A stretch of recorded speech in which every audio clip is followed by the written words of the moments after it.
Di sebuah sore yang kelabu, langit menumpahkan gerimis yang tipis di atas desa terpencil yang tampak beku dalam kesunyian. Bimo, seorang pemuda kurus dengan pakaian lusuh yang tampak terlalu besar untuk tubuhnya yang ringkih, berjalan dengan langkah terseok di tengah jalan berlumpur. Kakinya terasa berat, bukan hanya karena beban dari langkah-langkah panjang yang telah diambilnya selama berhari-hari, tapi juga dari perutnya yang kosong, mencengkeram seperti lubang tak berdasar. Tatapan matanya mulai memudar, diiringi lelah yang menggerogoti setiap otot di tubuhnya. Ia tersesat, tanpa arah, hanya bertahan hidup dari sisa-sisa harapan yang hampir punah. Di ujung jalan kecil itu, berdiri sebuah rumah kayu tua, satu-satunya bangunan yang masih menunjukkan tanda-tanda kehidupan. Asap tipis mengepul dari cerobongnya, membawa aroma kayu terbakar dan kehangatan yang seolah memanggilnya. Bimo, yang hampir menyerah pada takdir, tergerak oleh naluri bertahan hidupnya. Dengan sisa-sisa tenaganya, ia mendekati rumah tersebut. Tangannya yang gemetar mengetuk pintu kayu yang tua, suaranya nyaris tak terdengar di tengah derasnya hujan. Sesaat ia berpikir bahwa tak ada yang akan membukakan pintu, hingga terdengar derit perlahan dan sosok wanita tua muncul dari balik pintu yang terbuka setengah. Nenek Sri, wanita tua berusia 65 tahun yang sudah lama hidup dalam kesendirian, menatap Bimo dengan sorot mata penuh kehati-hatian. Wajahnya berkerut oleh usia, namun masih tampak lembutan yang tersembunyi di balik tatapan penuh rasa penasaran. "Siapa kau, Nak? Mengapa kau di sini dalam kondisi begini?" Suaranya lembut, namun bergetar dengan keprihatinan yang nyata. Bimo yang lemah hanya bisa menunduk, bibirnya gemetar mencoba mengucapkan kata-kata yang tak kunjung keluar. Sadar akan kondisi Bimo, tanpa menunggu jawaban, Nenek Sri membuka pintu lebih lebar, mengisyaratkan Bimo untuk masuk. Bimo melangkah masuk ke dalam rumah yang sederhana namun hangat, disambut oleh aroma sup yang mendidih di atas tungku. Di dalam kehangatan rumah itu, ia hampir tak percaya pada keberuntungannya. Tubuhnya yang kedinginan segera diselimuti oleh rasa nyaman, namun tak mampu menyembunyikan rasa lelah yang telah menyelimuti dirinya selama berhari-hari.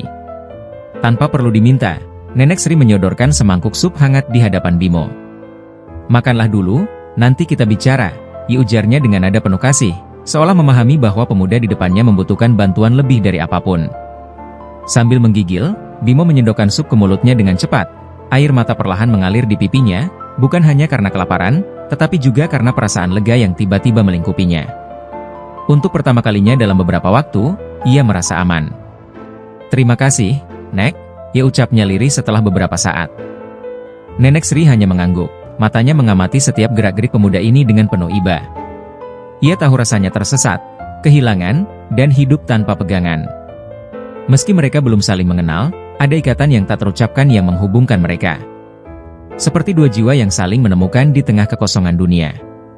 Malam semakin larut, dan Bimo akhirnya mulai menceritakan kisah hidupnya.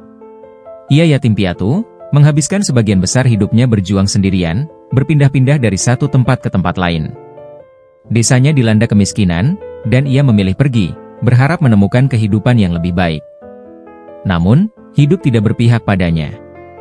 Nenek Sri mendengarkan dengan seksama, setiap kalimat yang keluar dari mulut Bimo menggali ingatan lamanya tentang suaminya yang telah tiada, tentang kesepian yang selama ini ia rasakan setelah ditinggalkan orang-orang yang ia cintai. "Aku tak punya tempat lain untuk pergi," kata Bimo pelan, suaranya serak oleh emosi. Ia tak meminta belas kasihan, namun ada kepasrahan dalam nada suaranya yang membuat Nenek Sri tersentuh. Wanita tua itu menghela napas panjang, mengingat betapa sepinya hari-hari yang ia lalui sendiri. Tanpa pikir panjang, ia memutuskan sesuatu yang akan mengubah hidup mereka berdua. "Kau bisa tinggal di sini selama kau mau, Nak. Aku tak punya apa-apa selain tempat ini, tapi setidaknya kau bisa menemukan perlindungan di sini," ucapnya dengan tegas namun penuh kehangatan. Bimo tidak pernah menyangka, di tengah perjalanan hidupnya yang penuh penderitaan, ia akan menemukan seseorang seperti Nenek Sri. Di malam yang sunyi itu, di tengah hujan yang tak kunjung reda, dua jiwa yang kesepian akhirnya menemukan rumah dalam satu sama lain. Awal dari sebuah ikatan yang akan menuntun mereka ke arah yang tak pernah mereka bayangkan sebelumnya. Hari-hari berlalu dengan cepat sejak Bimo pertama kali tiba di rumah Nenek Sri. Pagi-pagi buta, suara kokok ayam jantan mengiringi mereka saat bekerja di ladang kecil di belakang rumah. Meski fisiknya lemah akibat perjalanan yang panjang, Bimo dengan tekun membantu Nenek Sri mencangkul tanah, menanam sayuran, dan merawat kebun yang semakin subur. Di antara pekerjaan mereka, percakapan sederhana mulai terjalin, menyingkap lebih banyak tentang kehidupan masing-masing. Perlahan, hubungan mereka berkembang, bukan sebagai orang asing yang berbagi atap, tetapi namun, Di balik kehangatan yang mulai tumbuh, tidak semua orang di desa itu menyambut kehadiran Bimo dengan baik. Para tetangga, terutama ibu-ibu yang sering berkumpul di warung, mulai memperhatikan kehadiran pemuda asing itu. Apa benar pemuda itu hanya menumpang? Bukankah aneh seorang pemuda dan wanita tua tinggal bersama tanpa ikatan darah? Salah satu dari mereka bergumam. Kata-kata itu menyebar dengan cepat, seperti api yang menjalar di ladang kering. Gosip mulai bergulir, dan orang-orang di desa mulai melihat Nenek Sri dengan tatapan curiga setiap kali ia melangkah keluar rumah. Nenek Sri, meskipun terbiasa hidup mandiri, mulai merasakan beratnya tatapan dan bisikan di belakang punggungnya. Saat ia berbelanja di pasar, ada desas-desus yang berbisik pelan namun tajam, membuatnya merasa terasing di tempat yang selama ini ia anggap sebagai rumah. Nenek Sri tidak mengatakan apa-apa kepada Bimo tentang hal ini, namun Bimo mulai menyadari perubahan suasana setiap kali mereka berjalan di desa. Ia bisa merasakan ketegangan di udara, tetapi memilih untuk tetap diam, tidak ingin membebani Nenek Sri dengan kekhawatirannya. Suatu sore, ketika mereka beristirahat di teras rumah setelah seharian bekerja di ladang, Bimo akhirnya bertanya, Nek, apakah ada yang salah? Mengapa orang-orang di desa terlihat berbeda saat memandang kita? Nenek Sri terdiam sejenak, menyeka keringat di dahinya dengan sapu tangan lusuh. Matanya yang lelah menatap ke arah langit yang perlahan berubah jingga. Orang-orang selalu punya sesuatu untuk dibicarakan, Nak. Mereka tidak paham apa yang terjadi di sini, jadi mereka membuat cerita mereka sendiri. Nenek Sri mencoba terdengar kuat, tapi ada getaran kecil di suaranya yang tidak bisa disembunyikan. Bimo merasakan kepedihan di balik kata-kata itu. Aku tidak ingin membuat hidup nenek menjadi sulit, kata Bimo, suaranya penuh penyesalan. Ia merasa bahwa keberadaannya telah menjadi beban bagi Nenek Sri, meskipun niatnya hanyalah untuk membantu. Namun sebelum ia bisa melanjutkan, Nenek Sri mengangkat tangannya, memberi isyarat agar Bimo berhenti bicara. Kau bukan beban, Bimo. Kau justru memberikan hidup ini alasan untuk terus berjalan. Jangan biarkan kata-kata mereka membuat kita goyah. Kau adalah bagian dari keluarga ini sekarang, dan itu yang terpenting. Dalam keheningan yang mengikutinya, Bimo merasakan ikatan yang jauh lebih dalam daripada yang pernah ia bayangkan. Untuk pertama kalinya sejak kehilangan orang tuanya, ia merasa memiliki tempat di dunia ini. Di rumah tua yang sederhana, bersama seorang wanita tua yang seharusnya menjadi beban bagi hidupnya yang sudah berat, ia menemukan sesuatu yang berharga, rasa memiliki. Dan dalam momen itu, tanpa banyak kata, keduanya menyadari bahwa kehadiran mereka satu sama lain bukanlah kebetulan, melainkan takdir yang mempertemukan dua jiwa yang telah lama hilang. Meski gosip di desa terus bergulir, Nenek Sri dan Bimo tetap menjalani hidup mereka dengan tenang. Setiap pagi, mereka berdua memulai hari dengan tekad baru. Di balik setiap pekerjaan kecil di ladang, di dalam setiap percakapan sederhana, mereka menemukan kekuatan yang membuat mereka terus bertahan. Ikatan yang tumbuh di antara mereka semakin kuat, meskipun dunia di luar berusaha meruntuhkannya. Dalam kesunyian rumah itu, mereka membangun dunia kecil yang penuh dengan kasih sayang, di mana kehangatan keluarga terasa lebih nyata daripada kata-kata orang-orang yang tak mengerti. Waktu terus bergulir, dan meski Nenek Sri dan Bimo menjalani hari-hari mereka dengan damai di rumah tua itu, desas-desus di desa semakin liar.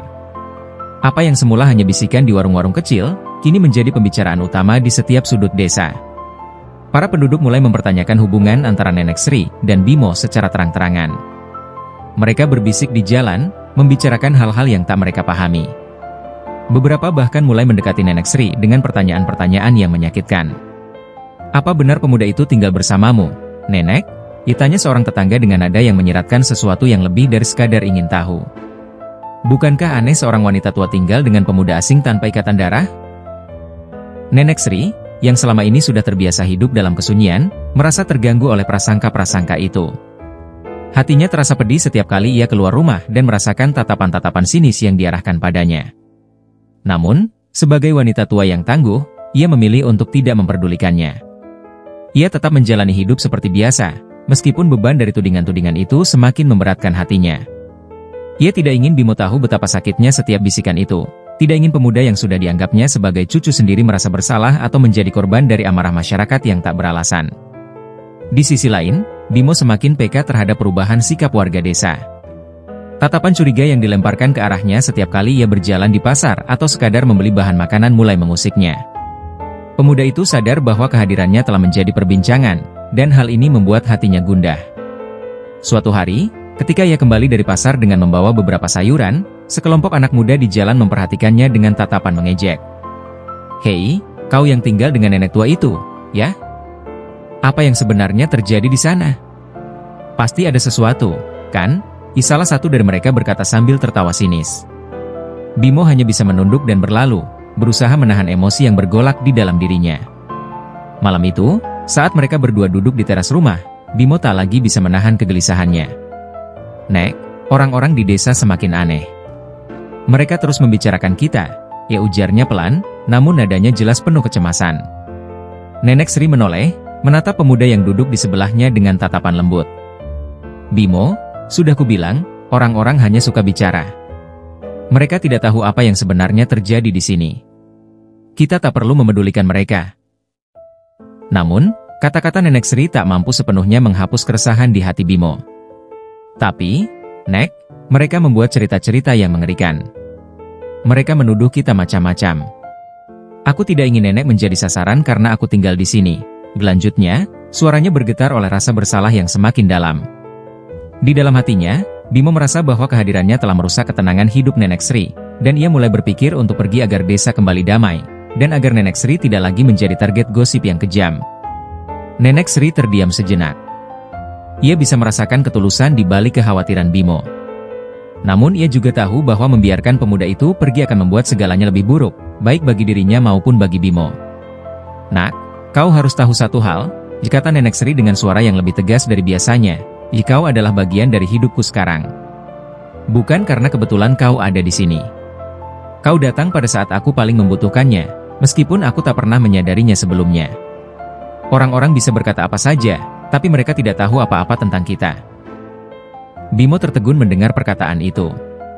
Ada kehangatan dalam suara Nenek Sri yang membuat hatinya tersentuh. Ia selalu merasa dirinya tak memiliki tempat di dunia ini, selalu terasing, namun kini ia menyadari bahwa Nenek Sri memandangnya lebih dari sekadar pemuda yang membutuhkan pertolongan. Bagi Nenek Sri, ia adalah bagian dari hidup yang membuat hari-harinya kembali bermakna. Di tengah kegelapan malam itu, Nenek Sri melanjutkan, mereka mungkin takkan berhenti bicara. Tapi selama kita tahu apa yang sebenarnya terjadi di sini, itu yang paling penting. Jangan biarkan mereka mengganggu pikiranmu, Bimo. Aku tidak akan pernah mengusirmu hanya karena orang lain tidak menyukai kehadiranmu. Air mata menetes di pipi Bimo mendengar kata-kata itu. Dalam hati, ia tahu ia tak bisa meninggalkan Nenek Sri. Ia berhutang terlalu banyak kepada wanita tua ini, bukan hanya soal tempat tinggal atau makanan, tetapi juga soal cinta dan penerimaan yang tak pernah ia dapatkan dari orang lain. Meski begitu, bayangan gosip dan prasangka buruk tetap menggantung di atas mereka, seperti awan gelap yang sulit diusir. Desa itu, dengan segala prasangka dan kebiasaan lamanya, tak akan mudah berhenti menghakimi. Namun, di tengah badai pergunjingan, Nenek Sri dan Bimo bertekad untuk tetap bersama, melawan angin kencang yang menerpa hidup mereka, dan menjaga apa yang paling berharga, hubungan yang telah tumbuh lebih kuat dari apapun. Sejak malam itu, Bimo dan Nenek Sri hidup dengan keyakinan bahwa mereka hanya perlu bertahan, meskipun desas-desus di desa semakin tajam dan menggigit. Hubungan mereka semakin erat, terjalin oleh kesetiaan tanpa syarat. Nenek Sri semakin bergantung pada Bimo, tidak hanya untuk pekerjaan di ladang, tetapi juga untuk kebutuhan emosional yang tak terkatakan. Setiap pagi, kehadiran Bimo di rumah itu terasa seperti jaminan bahwa ia tak lagi hidup dalam kesunyian.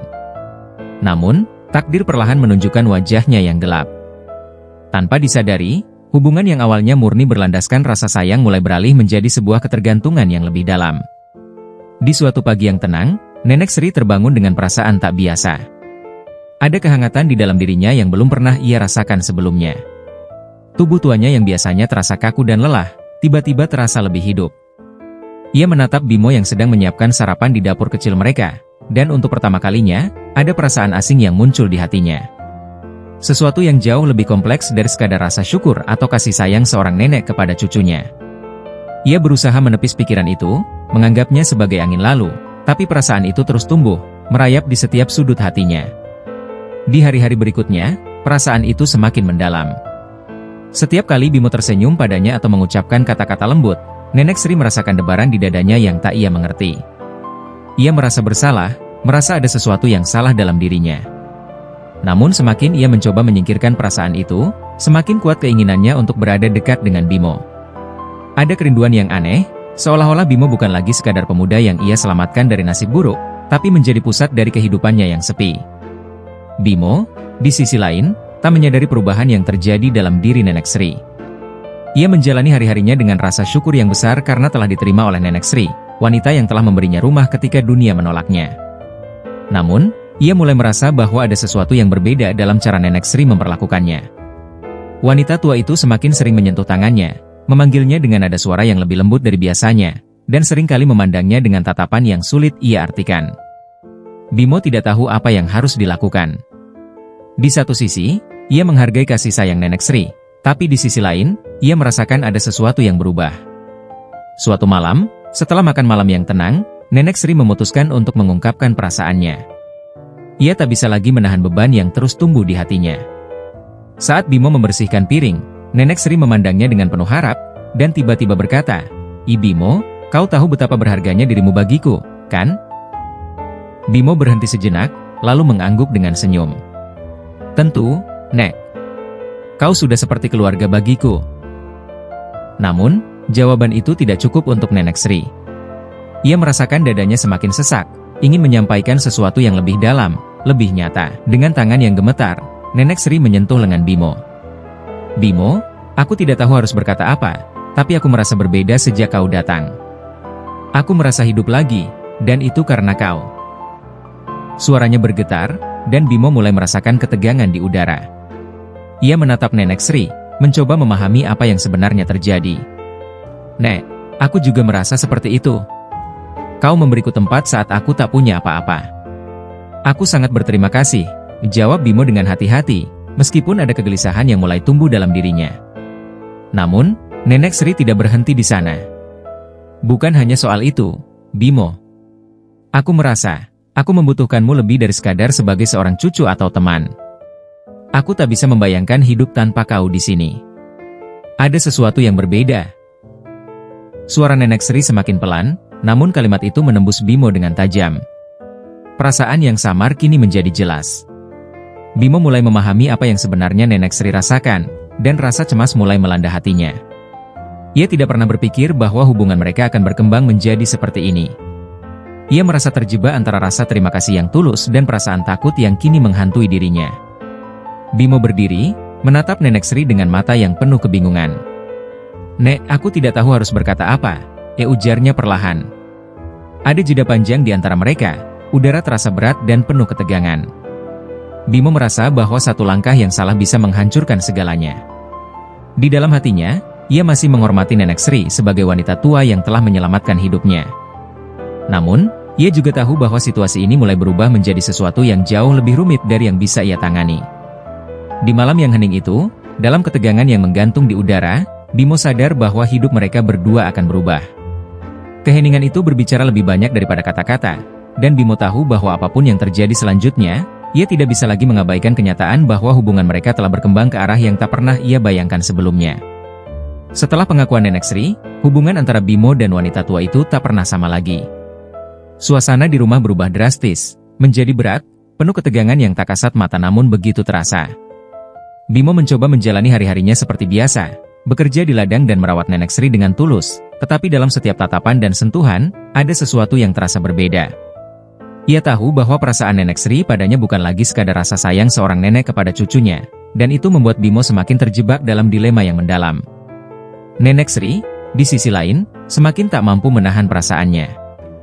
Meski ia tahu bahwa keinginan hatinya mungkin salah, ada dorongan kuat di dalam dirinya yang tak bisa ia abaikan. Bimo adalah sosok yang telah menghidupkan kembali semangatnya, memberikan warna pada hari-hari yang sebelumnya sunyi. Ketika melihat Bimo berkeringat di bawah terik matahari, atau ketika pemuda itu berbicara padanya dengan suara lembut, Nenek Sri merasakan sesuatu yang aneh, rasa rindu yang tak semestinya. Ia mulai mencari alasan untuk selalu dekat dengan Bimo, baik dalam hal-hal kecil seperti memasak bersama atau sekadar duduk berdua di teras rumah. Semua itu membuat hatinya bergolak, terjebak antara rasa bersalah dan keinginan yang terus tumbuh. Namun, Bimo merasa semakin tidak nyaman. Ia mulai merasa terperangkap di dalam rumah yang dulu menjadi tempat perlindungan baginya. Setiap kali Nenek Sri mendekatkan diri secara fisik, seperti menyentuh lengannya atau menatapnya terlalu lama, Bimo merasakan gelombang kecanggungan yang menghantam. Ia berusaha menjaga jarak dengan cara halus, tapi Nenek Sri tampaknya tidak menyadari isyarat-isyarat itu. Suatu hari, ketika Nenek Sri secara tak sengaja menggenggam tangannya lebih lama dari biasanya, Bimo dengan canggung menarik tangannya kembali, berharap Nenek Sri akan mengerti. Tapi sebaliknya, wanita tua itu justru tampak terluka, matanya menunjukkan kekecewaan yang mendalam. Keheningan yang membentang di antara mereka semakin hari semakin sulit untuk diabaikan. Gosip di desa yang semakin liar tak lagi menjadi satu-satunya masalah. Di dalam rumah itu, ada sebuah drama internal yang jauh lebih menyakitkan. Bimo kerap terjaga di malam hari, termenung di atas kasur kerasnya sambil memikirkan jalan keluar dari situasi yang membelitnya. Ia tidak ingin menyakiti Nenek Sri, wanita yang telah memberinya kehidupan baru, namun ia juga tak sanggup menghadapi kenyataan bahwa hubungan mereka telah melangkah terlalu jauh.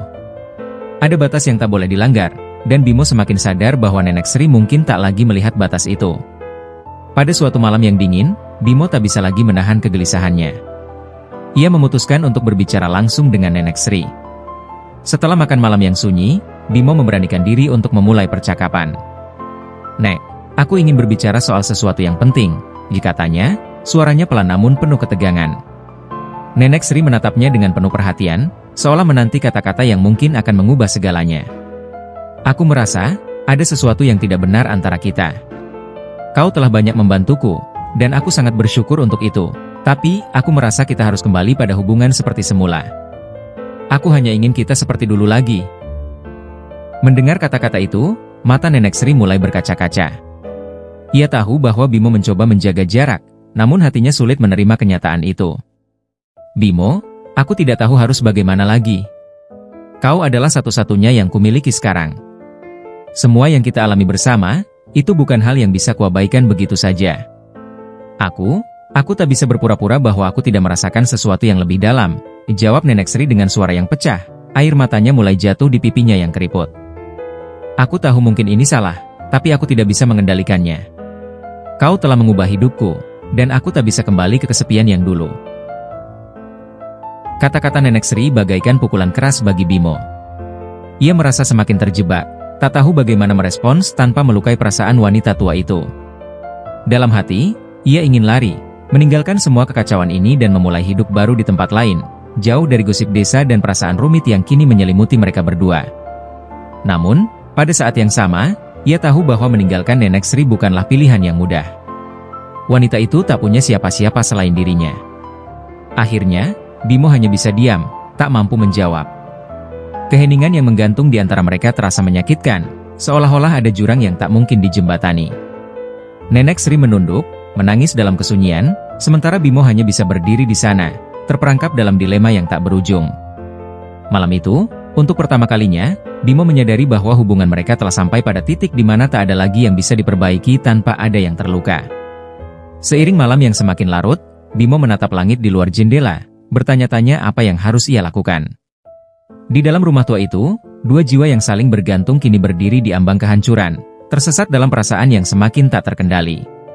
Setelah percakapan yang menguras emosi antara Bimo dan Nenek Sri, suasana di rumah tua itu berubah semakin sunyi, namun tidak ada kelegaan.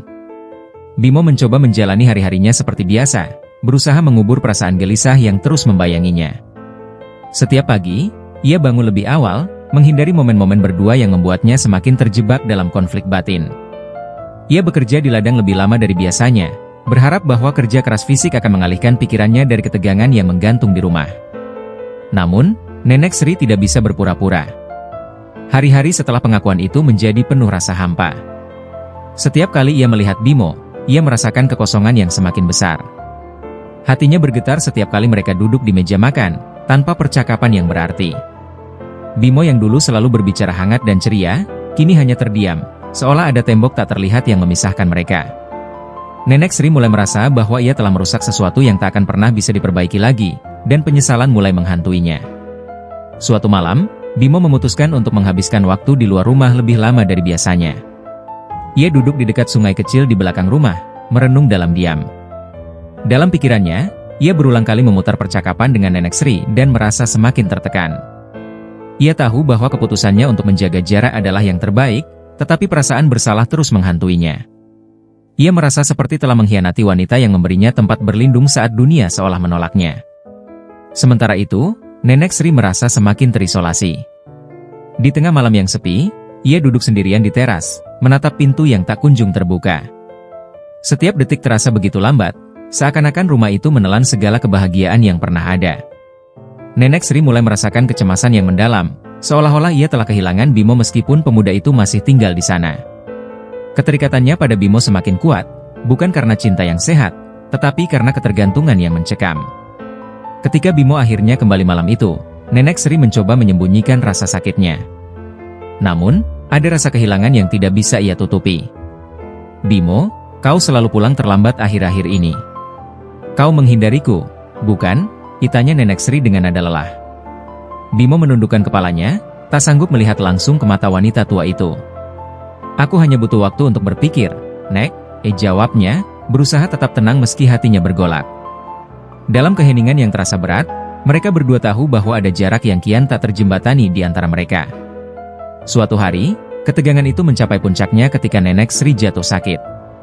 Tubuhnya yang rapuh tak sanggup menahan beban emosional dan fisik yang ia tanggung selama ini. Ia mulai merasakan lemah di tubuhnya, dan akhirnya tak mampu bangun dari tempat tidur.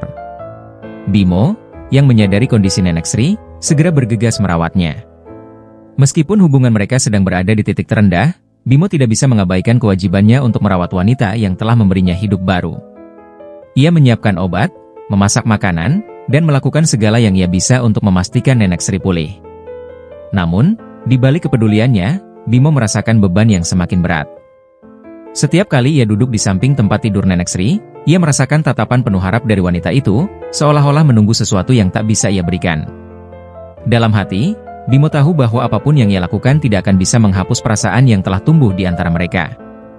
Ia terjebak dalam situasi yang tidak memiliki jalan keluar, dan rasa bersalah semakin menekannya. Saat hari-hari berlalu, Bimo mulai mempertimbangkan pilihan yang paling sulit, meninggalkan Nenek Sri untuk selamanya. Ia tidak ingin meninggalkan wanita yang telah menyelamatkannya, tetapi ia juga tahu bahwa semakin lama ia tinggal, semakin dalam jerat emosi yang mengikat mereka berdua. Di satu sisi, ia merasa terikat oleh rasa hutang budi dan kasih sayang, namun di sisi lain, ia tahu bahwa kebersamaannya dengan Nenek Sri hanya akan membawa lebih banyak penderitaan bagi mereka berdua. Pada malam yang sunyi, ketika Nenek Sri tertidur lemah di kamarnya, Bimo duduk di teras, menatap langit yang gelap. Ia menyadari bahwa waktunya hampir tiba. Ia harus membuat keputusan yang sulit. Apakah ia akan tetap tinggal dan mencoba mengatasi perasaan yang semakin tak terkendali, atau pergi dan melepaskan diri dari jerat tak terlihat yang kini mengikat hidupnya? Pilihan apapun yang ia ambil, Bimo tahu bahwa hidup mereka tak akan pernah sama lagi. Di suatu malam yang begitu sunyi, Bimo duduk di samping jendela, memandangi Nenek Sri yang terbaring lemah di tempat tidurnya. Cahaya lampu temaram menerangi wajah pucat wanita tua itu. Waktu berjalan begitu lambat, seolah-olah ruangan itu terperangkap dalam ketiadaan. Bimo tahu, malam ini bisa jadi yang terakhir ia habiskan di rumah tua ini. Ia telah memikirkannya berhari-hari, bahkan berminggu-minggu. Semua keputusan yang ia coba hindari kini telah menumpuk menjadi satu beban yang begitu berat. Ia harus pergi.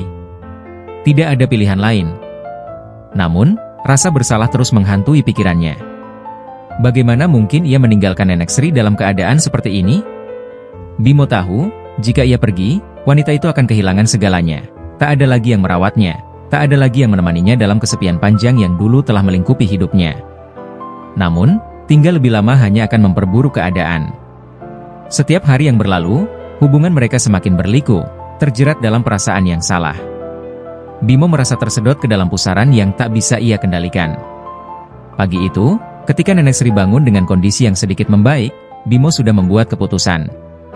Ia akan pergi, meninggalkan desa, dan mencoba memulai hidup baru di tempat yang jauh. Ia tak bisa terus hidup dalam bayang-bayang perasaan dan tanggung jawab yang bercampur aduk. Meski berat, Bimo tahu ini adalah pilihan terbaik untuk mereka berdua. Sambil berkemas di pagi hari yang suram, Bimo menyadari betapa sulitnya meninggalkan semua ini. Ia tak hanya meninggalkan rumah, tapi juga kenangan, harapan yang sempat tumbuh, dan ikatan tak kasat mata yang mengikatnya dengan Nenek Sri. Namun, saat Bimo tengah membereskan barang-barangnya, Nenek Sri muncul di ambang pintu, menatapnya dengan sorot mata yang penuh ketidakpercayaan. "Kau mau pergi?" tanyanya dengan suara yang serak dan lemah, namun jelas dipenuhi dengan kesedihan. Bimo terdiam, tangannya berhenti bergerak, matanya tak berani menatap langsung ke arah Nenek Sri. "Aku harus pergi, Nek," jawabnya dengan suara pelan, penuh beban. "Aku tidak bisa terus seperti ini. Ini terlalu berat." Air mata mulai membasahi mata Nenek Sri. Kau tak bisa pergi, Bimo. Aku tidak bisa hidup tanpamu. Aku sudah terlalu bergantung padamu. Aku tidak punya siapa-siapa lagi, katanya sambil terisak. Perkataan Nenek Sri menghantam Bimo seperti palu godam. Seluruh tubuhnya seolah kaku, tak bisa bergerak. Ia tahu Nenek Sri benar, bahwa wanita tua itu memang tak memiliki siapa-siapa lagi. Tapi ia juga tahu, tinggal di sini hanya akan menghancurkan mereka berdua. Bimo akhirnya memberanikan diri menatap Nenek Sri. Nek, aku mengerti. Tapi aku juga butuh hidup, butuh menemukan jalanku sendiri. Kita tidak bisa terus seperti ini. Apa yang kita miliki itu salah, katanya dengan penuh kehati-hatian. Kata-kata itu keluar dengan berat, namun Bimo tahu ia harus mengatakannya. Wajah Nenek Sri berubah seketika, ada rasa sakit yang begitu dalam tergambar di sana. Salah? Desahnya dengan lirih. Kau pikir aku tak tahu? Aku tahu ini salah, tapi aku tidak bisa mengubah perasaanku, Bimo. Aku hanya tak ingin sendirian lagi.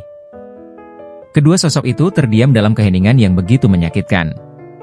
Nenek Sri menangis dalam diam, sementara Bimo hanya bisa menatap ke arah jendela, berusaha keras menahan air matanya sendiri.